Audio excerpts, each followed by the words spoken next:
What's up everybody, I'm Scott from Stringjoy Guitar Strings, and today we're talking a little bit about how to pick the right string gauges for when you're down tuning on your guitar.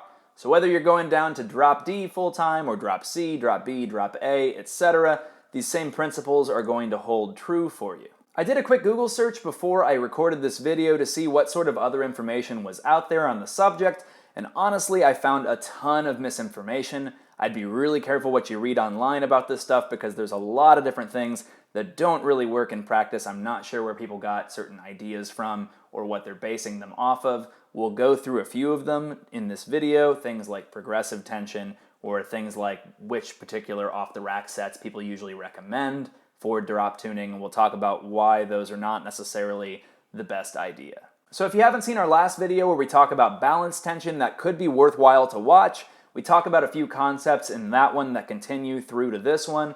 I'll try to catch you up a little bit on them, but if anything's confusing, I would check out that video. It's linked down in the description of this video as well, just to give you a little bit of a base for what we're talking about. All right, so first off, let's take a look at what it's like if you're playing in drop D with a typical 10 to 46 set of strings. As you can see on here, the tension on the high strings isn't great. We would typically use a 13.5 there to balance that out a little bit better. But on the low strings is where it's really not good. Your 4th and 5th strings are of course just fine, but the 6th string is way down here in terms of tension, and we're talking about pounds tension, versus the 5th string that it's next to. This is going to feel like a wet noodle. This is why you get those sets of strings where everything is just really floppy.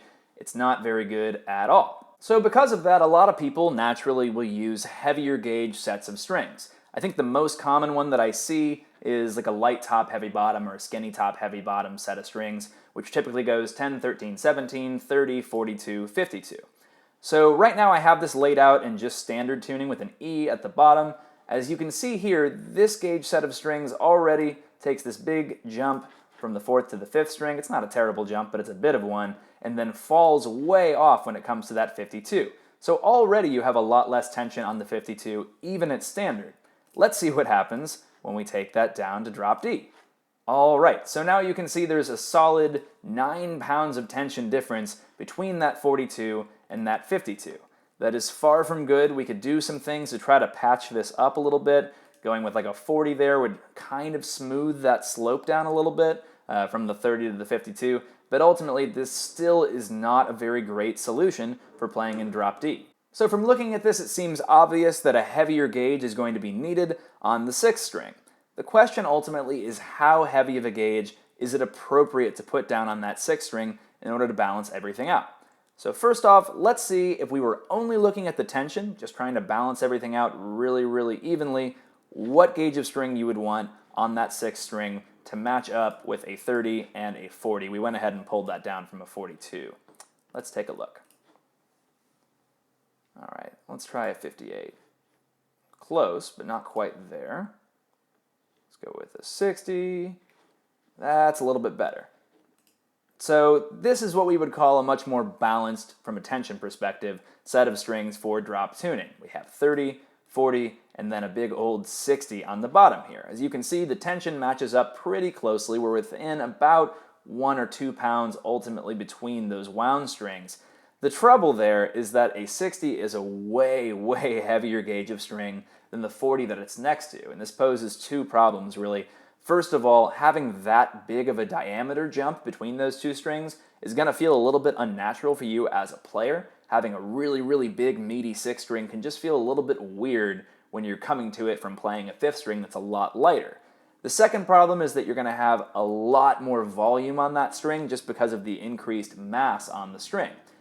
Now, that can be compensated for if you really want to play around with the pole pieces on your pickups or adjust everything there to make it fit a lot better, but ultimately, no matter what you do, it's gonna be a little bit awkward.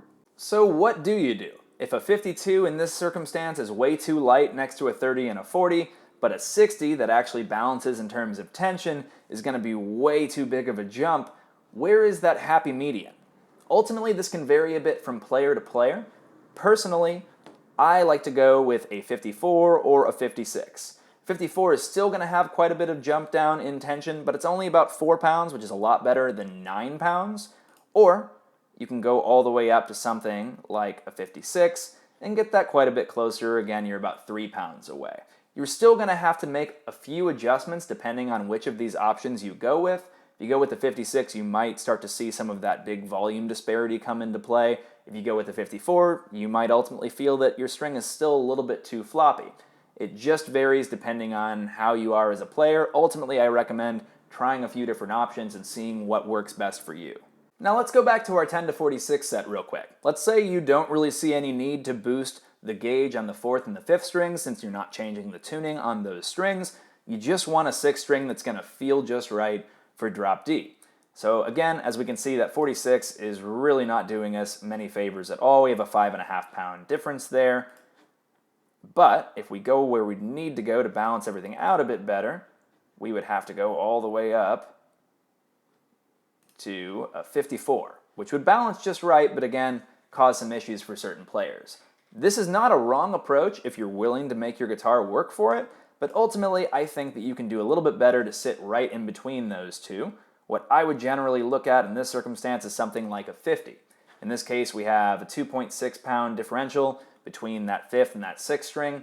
It's not so bad, might feel a little bit floppier, but it's not going to be crazy floppy. And again, it's not nearly as awkward of a transition from a 36 to a 50 as it is from a 36 to a 54.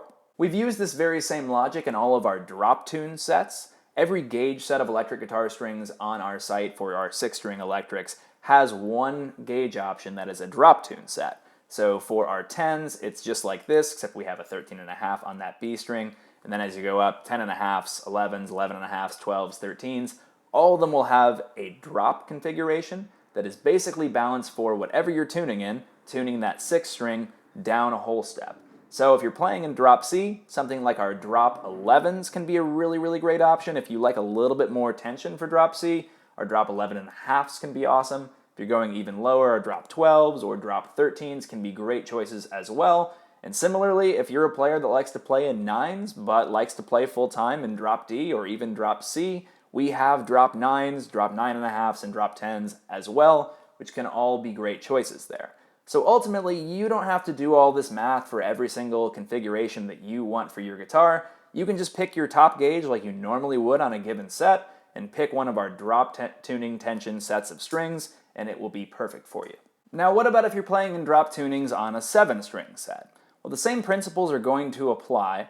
So right now we have what is a typical set of 10s for 7-string, going with a 10 on top and a 56 on bottom. This is just standard 7-string tuning that we have right here. And as you can see, this set already stinks. The bottom end is okay from 4 through 6, but that 7th string is already really floppy straight from the shop. For this reason, like our perfectly just standard 7-string set in 10s is going to have a 48 and a 60 on it, and that's going to balance a lot better on the bottom end already. But again, what if you want to drop your 7th string all the way down? Let's say you want to play in drop A here. You're going to find out the same thing that we found out with the typical set of 10s. That lowest 7th string is going to be not quite enough tension for you, so we're going to want to boost the gauge up. Again, I don't need to probably show you how heavy we'd have to go to get it all to balance perfectly and explain why that's going to be a little bit awkward since we kind of already went through that, but I'll just show you at least how much better going with a 64 would be if you're playing in drop A next to that 48. Again, we do have about a 4-pound differential, a little bit less there, which isn't ideal, but it's not bad, it's not going to feel too awkward, and it's going to help you hold tension down there and not feel like a floppy noodle. If you do really want a very heavy bottom end there, you could go up to something like a 68, and that would get you a lot closer, but ultimately something like a 64 I think is going to get you most of the way there. Alright, so now we're going to get into a little bit of a frequently asked questions portion of this video. One of the most common questions we get from players is, what do you do when you have a multi-scale guitar? The good news is that having that multi-scale guitar where you have the longer scale on the lower end strings is really just going to make an existing set of strings play all the better for you.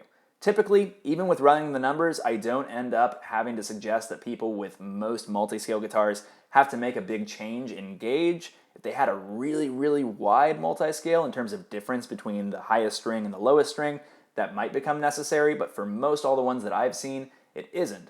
What that's going to do is just make an existing set of strings work all the better for you. It's going to really help balance out that tension across that scale length. Another question we get a lot is about progressive tension. The idea behind progressive tension is that you have the lowest amount of tension on your highest pitch string, and then every string after that always increases in tension down to the lowest string in the set having the most tension in the set. So this isn't just having a little bit more tension on the wound strings than the plain strings like we typically recommend. It's literally having more tension on every string in the set than the last. The problem with this really comes into play when you're looking at the actual volume and feel differences from string to string. In order to get more tension progressively as you go up your guitar, you end up having to use progressively heavier and heavier strings with larger and larger gaps between that gauge and the previous gauge, which ends up giving you a rather unbalanced set of strings. Let's take a look at one example of what that would look like. On our chart right here, we've dialed in a progressive tension set starting with a 10 on top, and our only rule was ensuring that we always had more tension on the next string in line than we had on the string before it.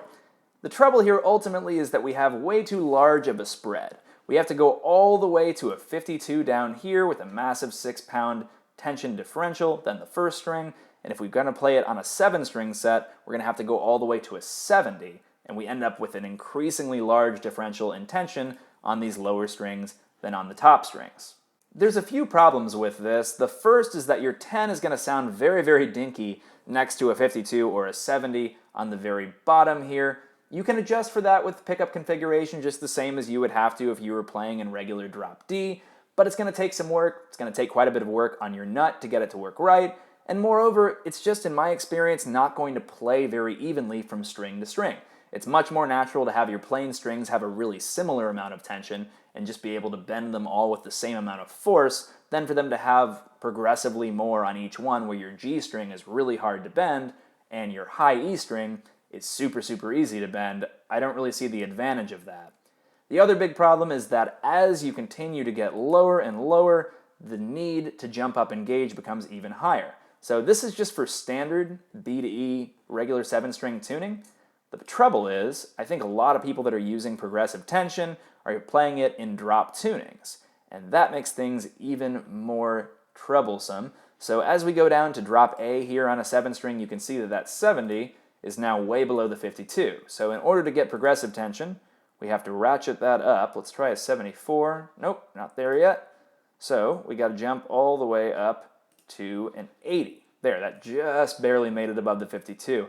So now you have this huge differential in gauge between that 80 on the 7th string and that 52 on the 6th string, and then you just have, a 28 and a 38 in the 4th and the 5th, which is basically what you'd see in a typical medium set, a set of 11s for electric guitar. So ultimately, I don't believe that this is the solution. I think you'd be in a much better circumstance if you better balanced out the tension overall, rather than ending up with these huge, 7.4, 7.2 pound differentials from one end of the string set to the other, these massive gauges on the bottom, and then really dinky smaller gauges on top. One thing that I do think is a little bit troublesome is that a lot of the people that are selling progressive tension guitar string sets don't actually even tell you what the gauges are that are in the sets.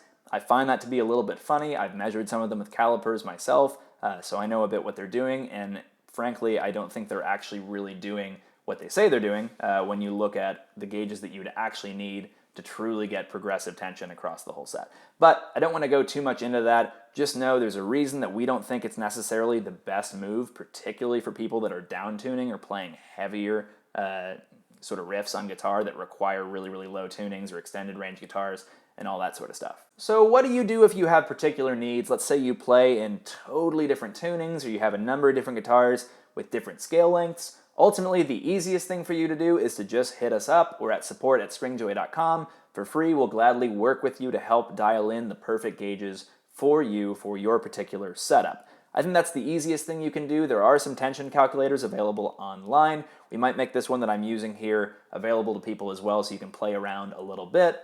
But ultimately, we have the experience in balancing tonality and playability with the tension math, and I think considering the fact that that doesn't cost you anything, it makes sense to lean on us and let us help you find the perfect gauges for you. So what do you think? Have you experienced these problems before? Are you really used to having that whole wet noodle feel on the lowest string when you're down tuning? Let us know down in the comments. Be sure to give this video a thumbs up and subscribe to our channel so you can keep up with more great stuff in the future.